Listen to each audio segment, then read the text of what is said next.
Hi folks, HR Funk here. Recently I have been in the mood to do some 1911 shooting, and I've been trying to come up with a video concept around that idea that I thought might be of interest to all of you. And I was reminded that when I produced my review of the Military Armament Corporation MUSOC pistol, several of you asked me in the comments whether I preferred the MUSOC or my Tisas Raider. And I started thinking about that, and I thought it might be fun to test all of the Tisas 45 ACP 1911 pistols in my collection and see which one I think is actually the best of the bunch. Now, you all know me, and I just can't go out to the range and crank off a few magazines out of each pistol and say, okay, I like this one better than that one, or this one better than all the other ones. So instead, I have to come up with an objective test, so when I get to the end of the testing, I can say this pistol performed better than that pistol or those pistols based on the criteria that I established. So I managed to do just that, and in this video, I'm going to show you the range footage, I'll tell you about the tests that I came up with, and at the end, I'll tell you which one of the pistols performed the best out of all of my Tisas 1911 45 ACP chambered handguns. So here we go. Presently in my collection, I have 4 1911 pattern pistols chambered for the 45 ACP cartridge, all of which were manufactured by Tisas in Turkey. Back here in the back is the oldest member of the group. This is my U.S. Army pistol, which I've now had for 4 or 5 years. Down here is the newest member. This is the Military Armament Corporation MUSOC pistol, and although this is branded as a MAC firearm, it is manufactured by Tisas and even has Tisas engraved in the bottom of the dust cover. Back here in the back is my Tisas Raider, and just for fun, I thought I would throw in the Tisas Tank Commander. By the way, if you want more information on any of these handguns, each one has a dedicated review on my channel. Just do a search, you'll find those videos, and there is much, much more specific data for each one. For the range test, I'll be firing each of my 4 pistols through a series of 5 drills. Those consist of controlled pairs from a distance of 5 yards. That drill will be repeated twice. After that, also from 5 yards, I'll fire a multiple adversary drill, after which I'll move back to 7 yards, and from 7 yards, I'll fire 2 consecutive failure drills. That's 2 shots to the body and 1 shot to the head in rapid succession. Then I'll move back to 15 yards, and from 15 yards, I'll fire 3 shots to the body. Then I'll move back to a distance of 25 yards, and from 25 yards, once again, I will fire 3 shots to the body. Each one of the drills will be initiated with my shot timer, and I'll keep track of the elapsed time for each drill from the time I get the signal to fire until I've fired out all the rounds that are required by that drill. And at the end, I'll calculate that total elapsed time for each of the 5 drills and subtract that from the numeric score that each handgun receives and use that as a time penalty to establish the overall winner. To establish the numeric score for each handgun, I'm going to be using these targets for each of the drills. These are supplied by my target sponsor, Targets Online. By the way, check out their inventory, see if they have anything that's going to meet your shooting needs. And don't forget, I now have a 10% discount code with Targets Online. Go by the product page of my website to find that code. In any case, when I'm shooting the drills at these targets, the way the scoring is going to work is any shots that strike inside of this center square or anywhere on the heart, because the heart extends slightly outside of the center square. Any shots striking those areas will receive 3 points. Shots that are off the heart and outside of this center square, but inside of this square, will receive 2 points. Any shots striking the body outside of this larger square will receive 1 point, and anything completely off the body receives 0 points. For shots that are directed to the head, which is only going to count for the failure drills, anything that strikes inside of this center brain area or this portion of the spinal cord receives 3 points. Outside of that area, but inside of this circle, those shots receive 2 points.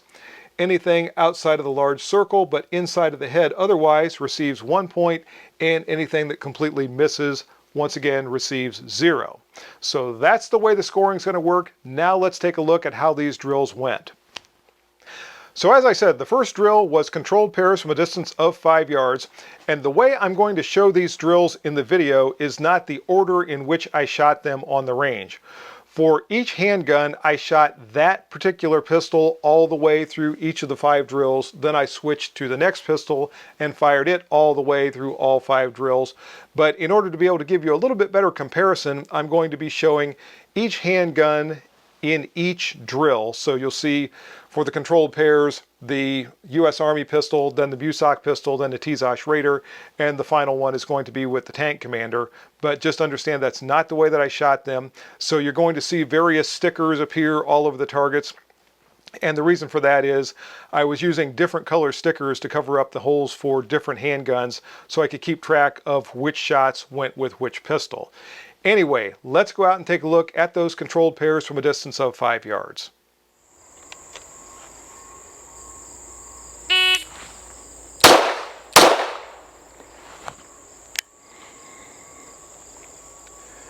Two 2.1, 2.10.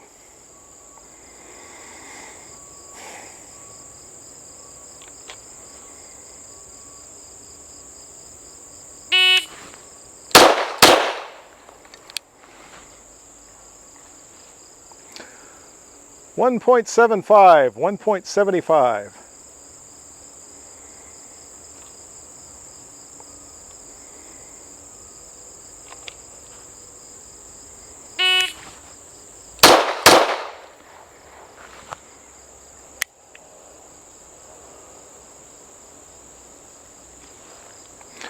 1.91, 1.91.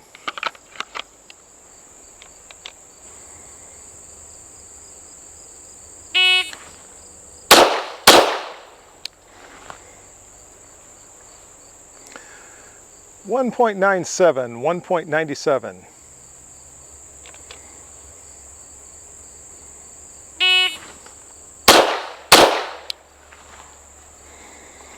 1.96, 1.96.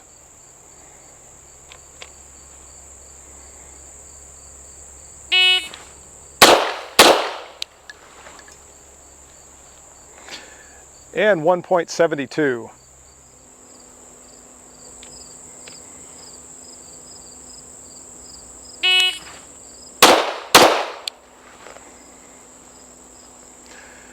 1.76, 1.76.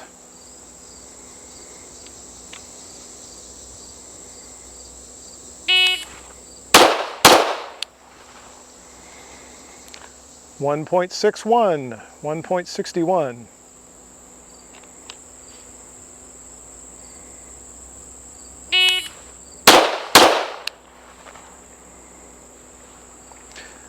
1.47, 1.47.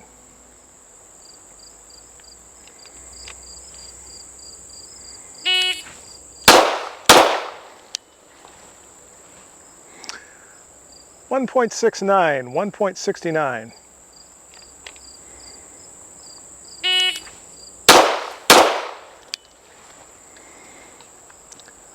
1.71, 1.71.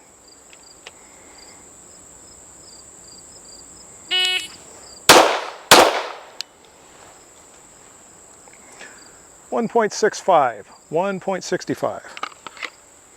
On those controlled pairs, the U.S. Army pistol had a score of 15, the Busak pistol had a score of 17, the Raider had a score of 17, and the Tank Commander had a score of 15.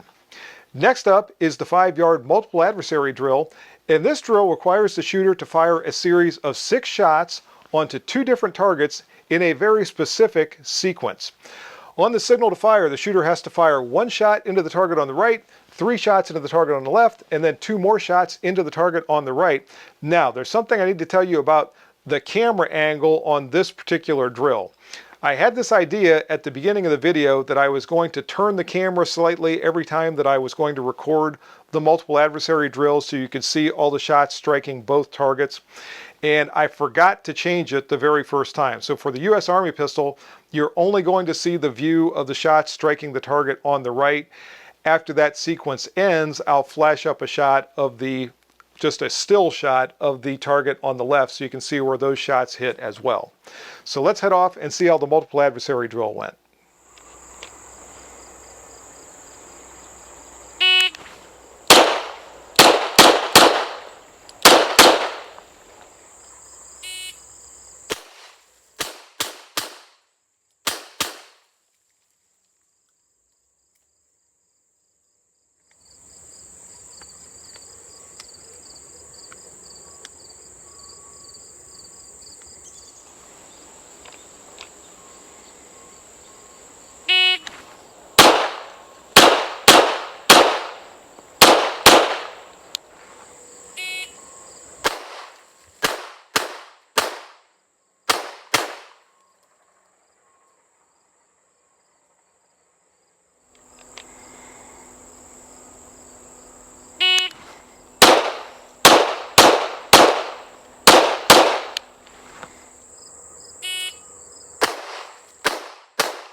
On the multiple adversary drill, the U.S. Army pistol had a score of 15.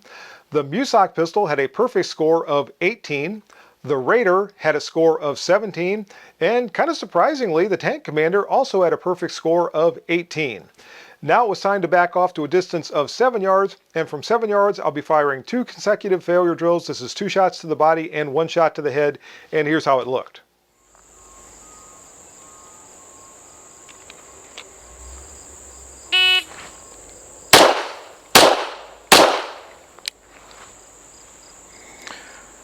3.04, 3.04.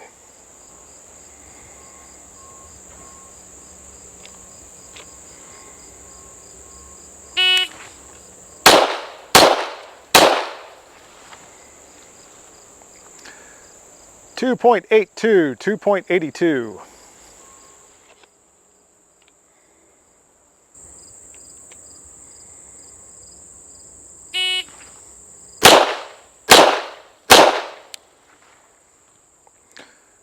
3.02, 3.02.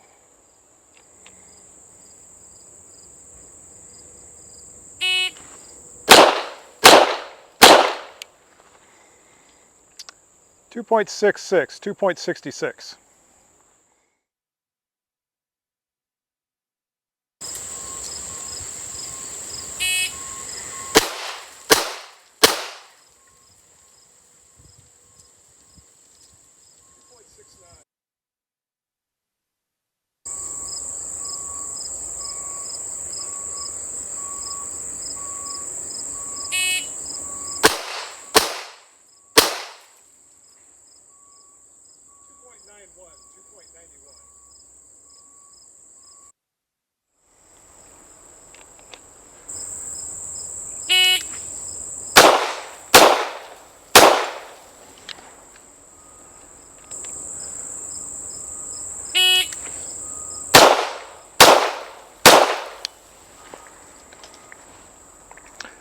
3.15, 3.15.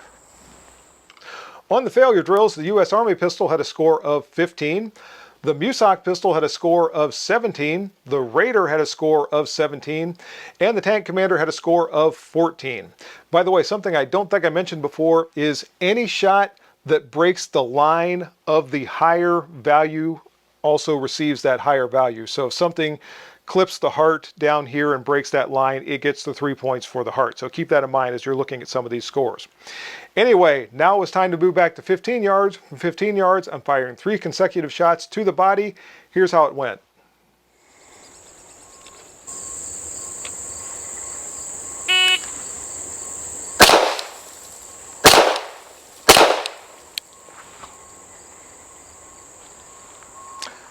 .25, 4.25.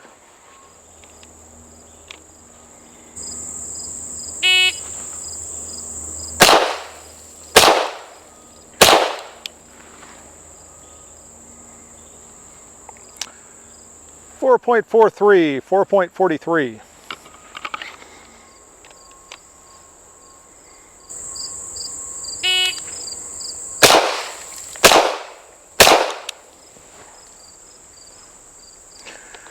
3.41, 3.41.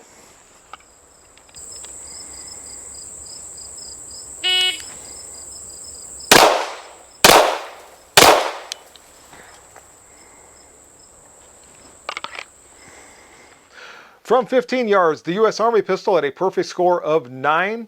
The MUSOC pistol had a score of 6. The Raider had a score of 8. And the Tank Commander had a score of 5. Now it's time to move back to 25 yards for the final drill. This is going to be 3 shots from that distance. Let's go back to the range.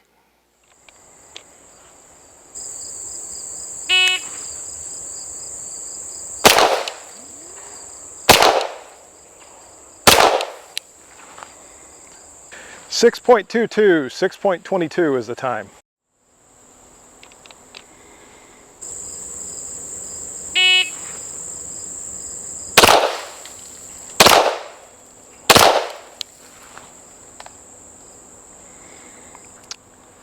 .99, 4.99.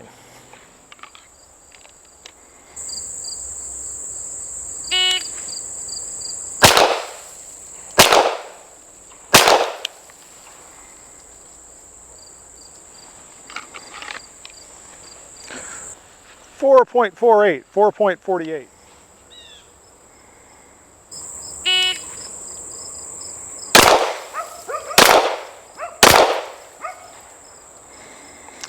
.41, 4.41. And from 25 yards, the U.S. Army pistol had a score of 6, the MUSOC pistol had a score of 6, the Raider had a score of 7, and the Tank Commander had a score of 6. Now let's total everything up and start to figure in the time penalty. At the conclusion of the drills, the U.S. Army pistol had an overall numeric score of 60, the MUSOC pistol had a score of 64, the Raider had a score of 66, and the Tank Commander had an overall score of 58. Now it's time to figure in the time penalty, and the way this works is I've totaled the elapsed time for each of the drills, and I'm going to subtract that total elapsed time from the numeric score that I just gave you. And before I do that, I'm going to answer this question now, because people always come into the comments section and they say, why don't you do this the way it's done in competition, where you divide the score by time? The reason is, while that works very well in competition, it tends to emphasize time over accuracy. As a defensive shooter, I think our first concern always has to be accuracy. Now, time is a concern, which is why I figure it in as a penalty. We can't take all day to get our defensive shots off, but that's the reason I use this type of scoring as opposed to the score divided by time. In any case, the U.S. Army pistol had a total elapsed time of 26.31 seconds. When I subtract that from the numeric score of 60, I come up with a total adjusted score of 33.69. For the MUSOC pistol, there was an overall elapsed time of 25.57. When I subtract that from the numeric score of 64, the MUSOC has an adjusted score of 38.43. The Raider had an overall elapsed time of 22.67 seconds. When I subtract that from the numeric score, the adjusted score for the Raider is 43.33. I almost couldn't read my own writing. And finally, for the Tank Commander, the overall elapsed time was 24.81 seconds. When I subtract that from the numeric score of 58, the Tank Commander has an adjusted score of 33.19. So the Tank Commander came in last place, but we need to keep in mind the Tank Commander has the shortest sight radius of any of these handguns, and overall I thought it acquitted itself pretty well. It has slightly better sights than the U.S. Army pistol, which I'm sure helped it somewhat. Because one of the things that I noticed with the U.S. Army pistol, which came in third place, was particularly in the lighting conditions that I had when I was out on the range that day, I was getting a lot of glare off of that front sight, and it made it very difficult to see quickly. When I would come up, it took a little bit to be able to actually focus on that and start shooting. That slowed me down quite a bit, which contributed to that time penalty. Overall, the accuracy wasn't bad, and it had a perfect score from 15 yards. So the accuracy that's possible with these fine sights is pretty good. It's just trying to get that accuracy quickly that doesn't work out so well, because these are not the most highly visible sights of all the handguns that I have here. In second place is the MUSOC pistol. And the big thing that I noticed in going from the U.S. Army pistol to the MUSOC pistol was how much faster it was to pick up those much more highly visible sights. The MUSOC did very, very well. As I said, it came in with a total adjusted score of 38.43, and it had almost as high a numeric score as the Raider. It had a total numeric score of 64. The Raider had a total numeric score of 66. But first place does go to the Tisas Raider, and I think two things really contributed to that. One, once again, is the sights. Now the sights on the Raider are different than the MUSOC. The Raider uses a 3 white dot system, whereas the MUSOC does not. But the other big thing with the Raider is the trigger. This has the best trigger of all 4 pistols, and I mentioned this when it went back for the recall repair at SDS, and this has now been probably 9 months ago or something like that. It returned from that repair with a much improved trigger. In fact, this trigger now is at least a pound lighter than it was initially when I got this pistol from the factory. And between that trigger and the sights, that helped the Raider, not the waiter, the Raider to win this competition with the overall best adjusted score. So in any case, that's the way things worked out in this. I hope you all enjoyed the video. If you have any questions or comments, as always, make sure you forward those to me. Remember, stop by my website, hrfunk.com. Check out the news and information page to see all the latest things going on with me and the channel. And go by the products page, because a lot of the products I've featured here on the channel have links on that page, and there's information beneath some of those links that'll save you some money if you decide to make a purchase. See you next time, folks. And until then, good shooting. Bye-bye.